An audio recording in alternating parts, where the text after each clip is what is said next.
Buenas, llegamos a la última sesión donde vamos a poder ver una propuesta sistemática de análisis del discurso de este pensador francés, este lingüista francés que se llama Patrick Charodot, que está dentro de una corriente que se llama semiolingüística, donde la sociopragmática ha sido un punto significativo para poder pensar una matriz de análisis y de articulación entre ciertos condicionamientos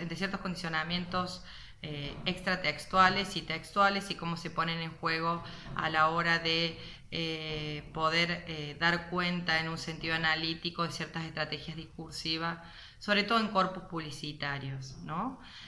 Patrick Charodot, de alguna manera, en los textos que ustedes tienen para leer con detenimiento, muestra cómo su propuesta gira en torno a tratar de comprender los actos del lenguaje, es decir, al conjugar esta instancia de enunciación donde texto y contexto se van configurando mutuamente, ¿no? Y cómo a partir de estos actos de lenguaje se puede establecer, mediante integrar diferentes perspectivas como las que vimos viendo a lo largo del curso, una grilla para el análisis del discurso y donde la ejemplificación parte del discurso publicitario en la propuesta que ustedes tienen para ver, pero que es extensible como base de análisis a diferentes textos que pueden ir complementándose con otras perspectivas, ¿no?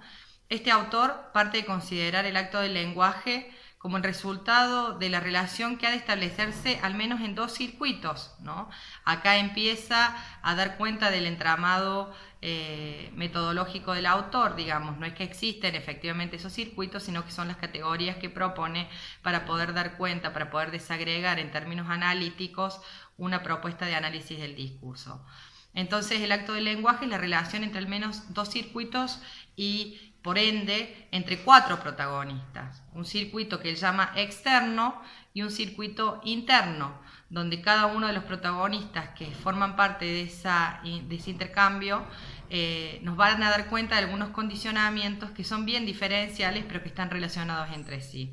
En el circuito externo, el autor lo que va a ubicar es estos dos protagonistas que podemos reconocer como yo comunicante y tú interpretante, y que dan cuenta de alguna manera de ciertos condicionamientos que son del orden del hacer, ¿no? No se acercan a los sujetos empíricos en sí mismos, pero para este autor están ahí en el límite, que dan cuenta de un principio que va a ordenar o va a condicionar en el orden del hacer, en el orden del contexto, el intercambio discursivo del que estos protagonistas van a ser parte. Entonces, este yo comunicante es el que va a llevar adelante lo que el autor identifica como proyecto de habla. Es quien tiene ese proyecto de habla.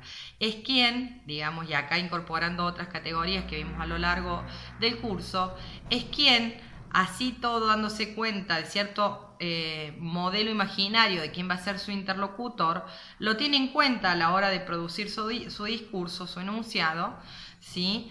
Y en base a esa intuición o a ese modelo o ese deseo de con quién quiere llevar a cabo su proyecto de habla, con quién se puede cumplimentar en algún sentido la finalidad de ese intercambio discursivo, ¿sí? Va a poner en juego ciertas estrategias, ¿sí? Para que ese tú interpretante se sienta interpelado por el modelo del tú destinatario que configura en orden discursivo. Ese tú destinatario es uno de los protagonistas del circuito interno del discurso para este autor, que es del orden del decir. Ese circuito interno depende estrictamente del yo comunicante, ¿sí? Recordemos que es el yo comunicante quien lleva a cabo el proyecto de habla, el que tiene una finalidad en ese intercambio discursivo. Entonces, ese yo comunicante está articulado con ese circuito interno que está conformado por estos dos protagonistas, que es el yo enunciador y el tú destinatario. El yo enunciador y el tú destinatario como protagonistas del circuito interno, de alguna manera lo que van a dar cuenta para este autor es de la forma en que se va a organizar la materia lingüística en un sentido lingüístico, pero también discursivo, ¿sí? El proyecto de habla. Entonces, el circuito externo es el lugar de las condiciones de producción y de interpretación del lenguaje, donde el yo comunicante y el tú interpretante son puestos en escena como seres actuantes que están determinados por factores que a su vez constituyen los condicionamientos del contrato sociolingüístico.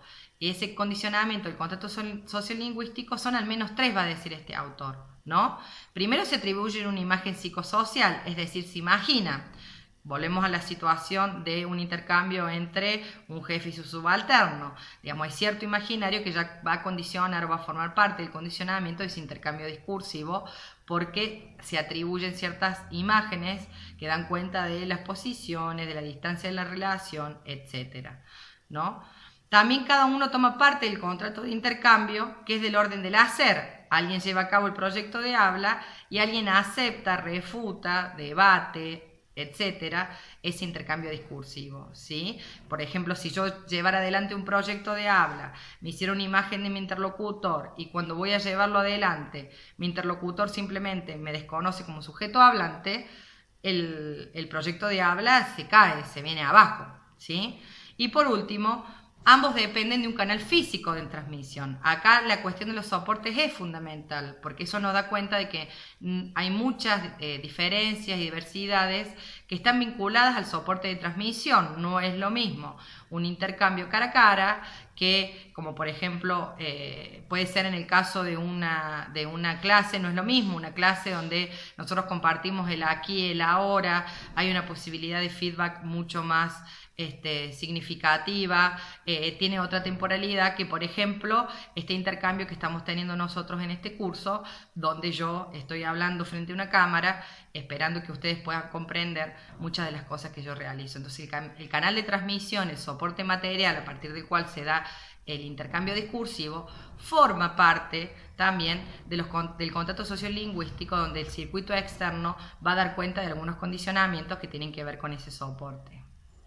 El contrato de habla es lo que el yo le propone al tú, pero que el tú debe asumir como tal, ¿sí? Debe querer asumir ese intercambio discursivo. Ese contrato de habla lo que va a definir de alguna manera es el género discursivo, es decir, ese implícito codificado que sobredeterminará a los sujetos del decir. Volvamos al ejemplo de esta clase, ¿sí? Este contrato de habla, a partir del cual ustedes están mirando esta clase en este video, ¿sí? Implica ciertos condicionamientos que ustedes tienen que asumir para poder llevar adelante parte de lo que implica el proyecto de habla que yo tenía pensado en relación a este curso y que en última instancia se va a efectivizar cuando el contrato de lectura que implica este género discursivo vinculado al campo pedagógico se lleve a cabo, ¿sí? Se materialice en un intercambio donde yo pueda después ver que ustedes asumieron el papel de sujetos, digamos, de aprendizaje y algunas de las cuestiones que han sido trabajadas a lo largo del curso se materializan en reflexiones, en trabajos prácticos, en guía de análisis, etc. Pero como decíamos, este autor va a plantear dos circuitos, ¿no? El circuito interno tiene que ver con los condicionamientos que provienen del orden del decir, donde el protagonista los protagonistas son dos: el yo enunciador, que es el sujeto de habla, el enunciador del acto del lenguaje que está afectado por cierto estatus lingüístico, y el tú destinatario, que es el sujeto destinatario que también va a poseer un estatus lingüístico también, ¿no? El lugar del decir entonces tiene que ver con este circuito interno, ¿no? Donde se ponen en escena un yo enunciador y un tú destinatario como seres del habla. Ambos están determinados por la manera en que la materia lingüística está organizada desde los puntos de vista enunciativo, narrativo y argumentativo. Y al encontrarse los condicionamientos de los dos circuitos, es precisamente allí donde vamos a poder observar cómo se hace estratégicamente una selección de la materia lingüística con el fin de llevar adelante y que sea efectivo el proyecto de habla.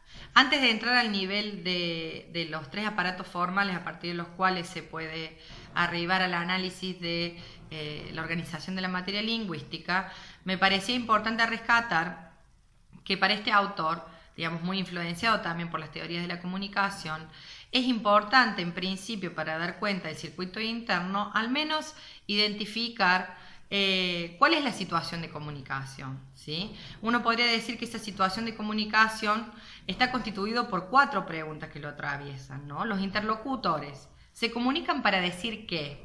Ese para decir que de alguna manera nos da cuenta de la finalidad del intercambio, ¿sí? Otra pregunta es, ¿quién se comunica con quién? ¿No? Esta pregunta nos lleva a pensar en la identidad de los participantes, ¿sí? Por tercero, el autor va a decir que en toda situación comunicativa se está allí para comunicar a propósito de algo.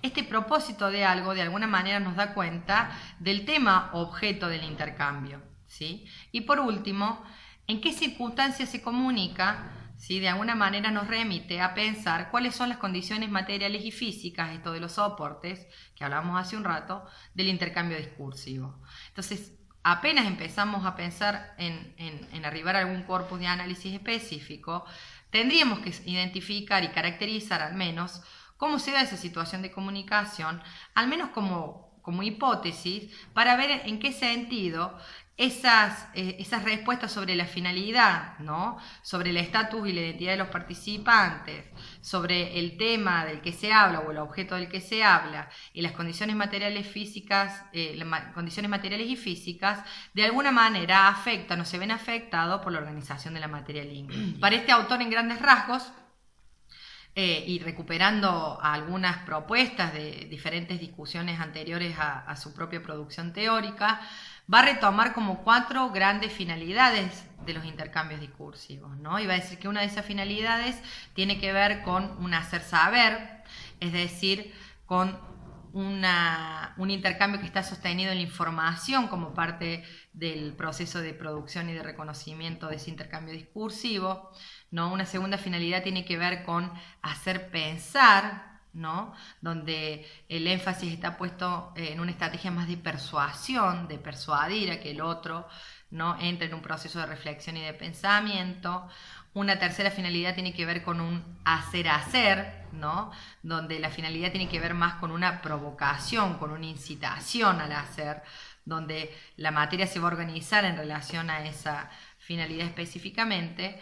Y una cuarta finalidad que tiene que ver un poco con un hacer saber hacer, ¿no?, donde la finalidad tiene que ver más bien con una instrucción, con una guía, ¿no? Cada una de estas finalidades uno las puede asociar como características de ciertos géneros discursivos, ¿no? Uno puede pensar que el género periodístico está más vinculado con un hacer saber, ¿no?, con una orientación más vinculada a la información. Todos los géneros vinculados a no solamente los procesos pedagógicos, sino también filosóficos, tienen que ver con este hacer pensar, ¿no?, con instalar la duda como un campo de persuasión para la prosecución de cierto proyecto de habla, ¿sí? En el campo político uno puede encontrar la provocación, ¿no es cierto?, como una característica en la finalidad de ese intercambio discursivo. Y por último podemos encontrar la instrucción no solamente como parte de diferentes géneros pedagógicos, ¿no?, sino también por todos esos géneros que de alguna manera nos enseñan cómo hacer algo, ¿no? Como los tutoriales, los manuales pedagógicos, etcétera, etcétera. ¿Sí?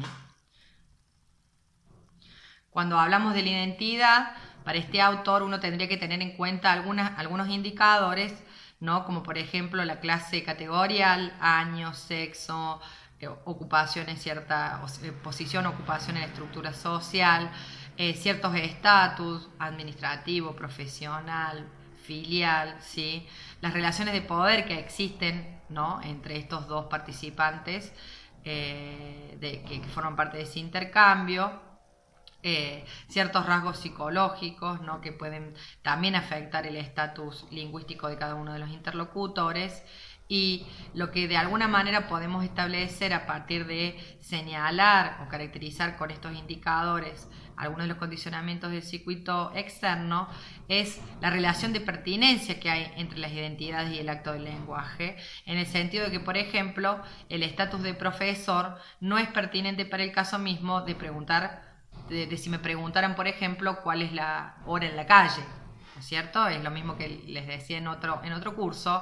El estatus de profesor o el estatus de investigador no tiene una relación de pertinencia si yo soy si yo soy puesta como interlocutor para preguntarme el precio de el kilo de pollo o el precio de las berenjenas en mi país, digamos, ¿no? Entonces hay una relación de pertinencia que de alguna manera nos va señalando cuáles de esos factores que forman parte de la identidad de los protagonistas del intercambio discursivo son pertinentes en relación al análisis, ¿sí? En relación al propósito, digamos, que tiene que ver con aquello de lo que se habla, hay que establecer la relación entre macrotema y microtema, es decir, las relaciones que se van estableciendo, lo que es sustancial dentro de la construcción del enunciado por parte del sujeto de habla, ¿sí? Y que siempre va a implicar diferentes dominios de saber, ¿sí?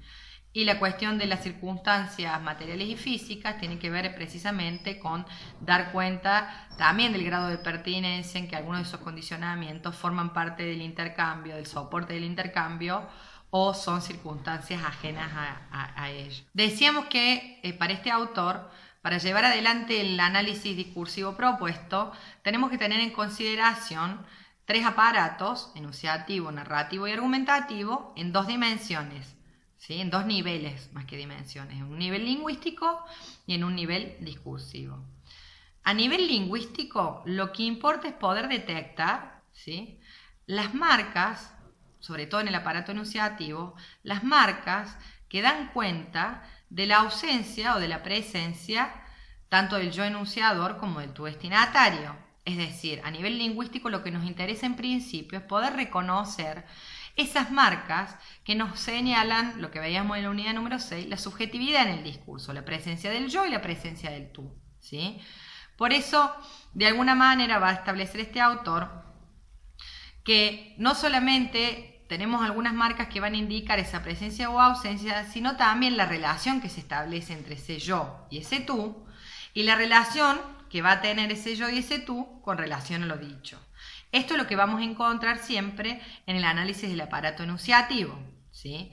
El autor va a establecer tres grandes sistemas en los que podemos clasificar la organización de la materia lingüística.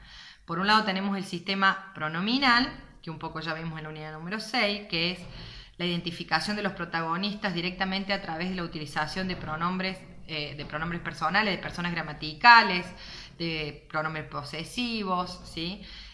El sistema pronominal nos va a señalar siempre de manera directa, ¿no?, la presencia de las personas en el discurso, ¿sí?, como veíamos, como veniste en la clase anterior. Después tenemos el sistema deíctico, que el sistema deíctico de alguna manera, como veíamos en la unidad número 6, es aquel que nos va a señalar las relaciones espacios-temporales, ¿sí?, en relación al aquí y el ahora de ese discurso, que dependen estrictamente de la posición del sujeto hablante y por lo tanto de la instancia de enunciación. En este sentido, en el sistema deíctico vamos a encontrar los pronombres demostrativos, ¿no?, tipo este, ese, aquel, los tiempos verbales, los adverbios de tiempo y de lugar. Son todas aquellas expresiones vacías que solo cobran de sentido desde la instancia de enunciación, ¿sí? El tercer sistema, va a decir Yarodó, que podemos encontrar dentro del aparato enunciativo en el nivel lingüístico, es el sistema de modalización, ¿no? Como veíamos también con Quebra-Torrecchioni, la modalización siempre señala el comportamiento lingüístico del sujeto hablante en relación al sujeto destinatario y al enunciado, ¿sí? Hay como básicamente tres tipos de modalización, ¿sí? Una modalización de tipo alocutiva, donde se implica directamente al tú destinatario a través de la utilización de enunciados imperativos, interrogativos, ¿no? Cuando yo hago una pregunta, ¿usted fuma?, ¿sí?, o fuma, sin digamos, acá en el caso el usted puede aparecer como una persona gramatical, pero si nosotros le sacáramos el usted y hiciéramos la pregunta fuma, la interrogación por sí misma implica, ¿sí?, implícitamente la presencia de un tú, igual que la interpelación, salga, ¿sí? Entonces el sistema alocutivo de alguna manera lo que marca fuertemente es la presencia del tú destinatario en la instancia de enunciación. El sistema de modalización elocutiva, por el contrario, implica el yo enunciador, ya que se trata de modalizaciones subjetivas de opinión, de creencia, de sentimiento, ¿sí? O de posibilidad, que implican directamente la configuración en torno a ese yo, ¿no? En un sistema de modalización de tipo elocutiva, lo que va a predominar es, por ejemplo, expresiones como el yo siento, pienso, creo, me parece, pudiera, ¿sí? Todas estas expresiones, de alguna manera, lo que dan cuenta es de la marca del yo enunciador como una de las marcas fundamentales en la estrategia discursiva, ¿sí? Por último, el sistema de modalización de locutiva es aquel que hace creer que el enunciado se emite por sí solo, ¿sí? Sin ninguna intervención del sujeto hablante, pero que por eso mismo, porque implica una forma de organización de la materia lingüística en particular, tiene que ver, digamos, en este sentido se plantea como una relación más objetiva o menos objetiva, pero tiene que ver con la estrategia discursiva. Aquí entran en juego, ¿no? Por ejemplo, toda la pasivación de las oraciones, la despersonalización del sujeto gramatical, entre otros, como por ejemplo decir, se dice hace mucho, ¿no? ¿Quién es el que dice eso? ¿Sí? Las frases impersonales de alguna manera dan cuenta de un sistema de modalización de locutiva. En el aparato narrativo, a nivel lingüístico, lo que vamos a encontrar son estructuras semántico-frásticas, ¿sí? Que dependerán del rol desempeñado por distintos actores que son implicados en el enunciado, de acuerdo al semantismo del verbo, particularmente, ¿sí? Acá recordemos que a nivel narrativo, uno lo que está tratando de focalizar es cuál es la estructura de acción, ¿no? Que hace que se lleve adelante ese proyecto de habla. La estructura de acción de alguna manera es lo que motoriza, ¿no? Al tu destinatario, a la construcción del tu destinatario, pero también a la relación que el tu interpretante va a realizar en relación al tu destinatario con respecto a los roles que puede asumir o no en relación al proyecto de habla, ¿sí? Por eso en el aparato narrativo lo que siempre importa es tratar de dar cuenta de la estructura de acción que no solamente le da dinamismo, ¿no? a la instancia de enunciación misma, sino que en él se ponen en juego fuertemente el propósito de la comunicación. El propósito de la comunicación y la relación que cada uno de los protagonistas del discurso va a tener en relación a ese propósito.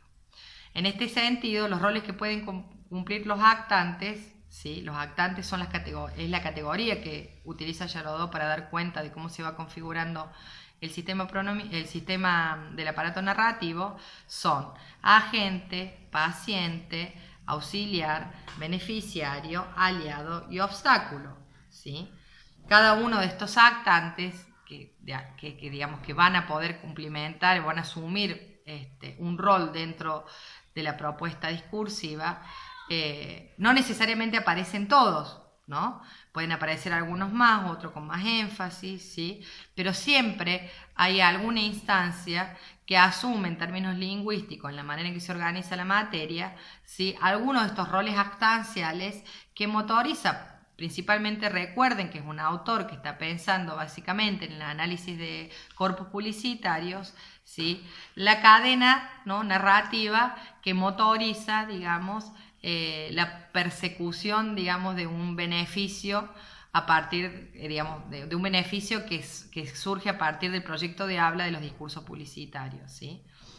Por eso, para este autor, más que pensar en la materialidad de cada actor, si es humano o no humano, muchas veces, digamos, por eso habla de seres actantes o de capacidades actanciales, no tiene que ver con un actor en el sentido sociológico del término, sino de cumplir una función dentro de la estructura narrativa del discurso, porque lo que se tiene en cuenta es la funcionalidad de cada rol, ¿sí? Y siempre responde a una jerarquía en los papeles que se distribuyen según la historia que se narra, ¿sí? Por último, a nivel formal, a nivel lingüístico, encontramos el aparato argumentativo. En el aparato argumentativo encontramos todas las marcas formales que explicitan la relación lógica lingüística que une dos o varios enunciados.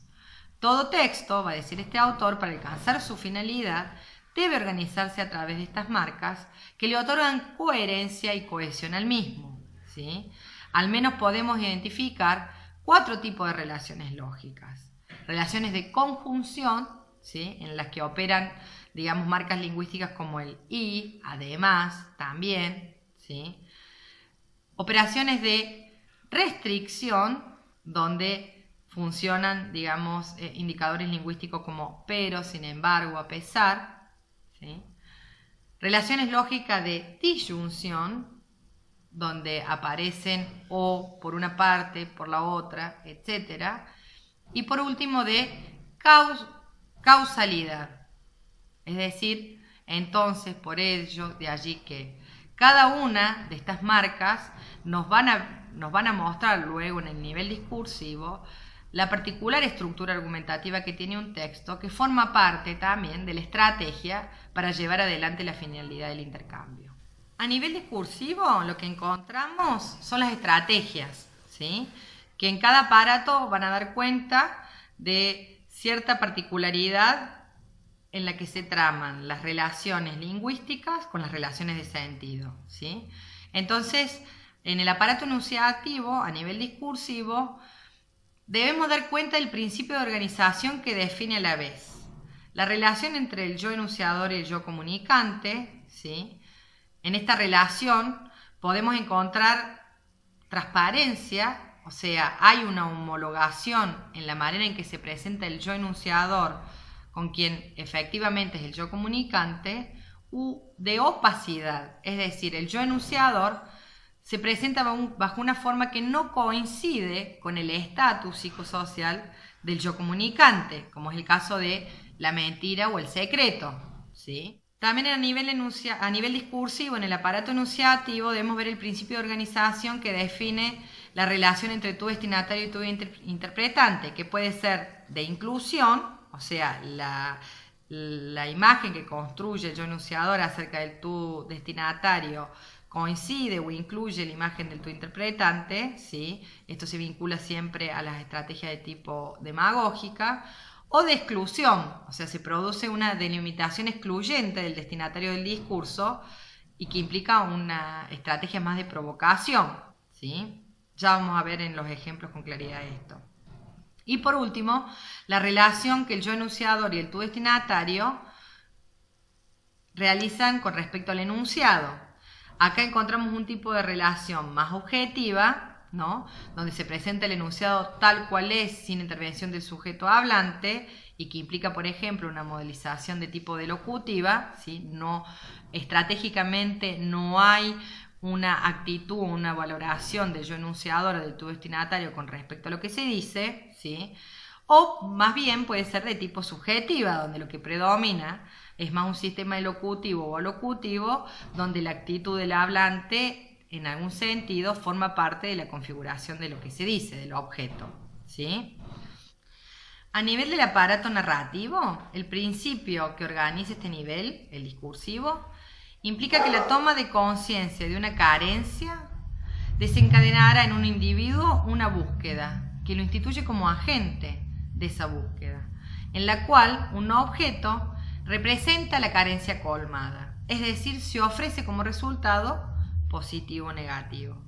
Aquí se pone en marcha, va a decir este autor, el tipo de hilo narrativo que le da dinamismo al discurso, estableciendo quién busca qué, o sea, quién tiene una carencia, y cómo puede resolver tal búsqueda. Es decir, en el caso de la publicidad, el objeto que de alguna manera va a poder resultar como colmando esa carencia, ¿no? Y a la gente, digamos, del beneficio como aquel que puede producir ese producto para colmar la carencia. Esto más o menos tiene que ver con cómo se da la estructura, el principio de organización del aparato narrativo a nivel discursivo. El aparato argumentativo, en su nivel discursivo, nos ayuda a dar cuenta de cómo a partir de la propuesta de argumentación se construye una proposición que representa el razonamiento de base sobre la que descansará el conjunto de la argumentación. Es decir, ese razonamiento siempre es causal en el caso de la publicidad. Si A, entonces B, ¿sí? Pero digamos, en otros discursos puede tener otras características, puede ser más restrictivo, ¿sí? Puede ser más de conjunción, etc. El ritual sociolingüístico, de alguna manera, lo que nos permite establecer es la articulación que hay entre estos dos circuitos y las relaciones particulares entre los 4 protagonistas que nos permiten de alguna manera develar la estrategia, ¿no?, discursiva que se pone en juego en un proyecto de habla determinado, pero a la vez da cuenta del grado de efectividad o no que puede tener un contrato de habla en un intercambio comunicativo específico.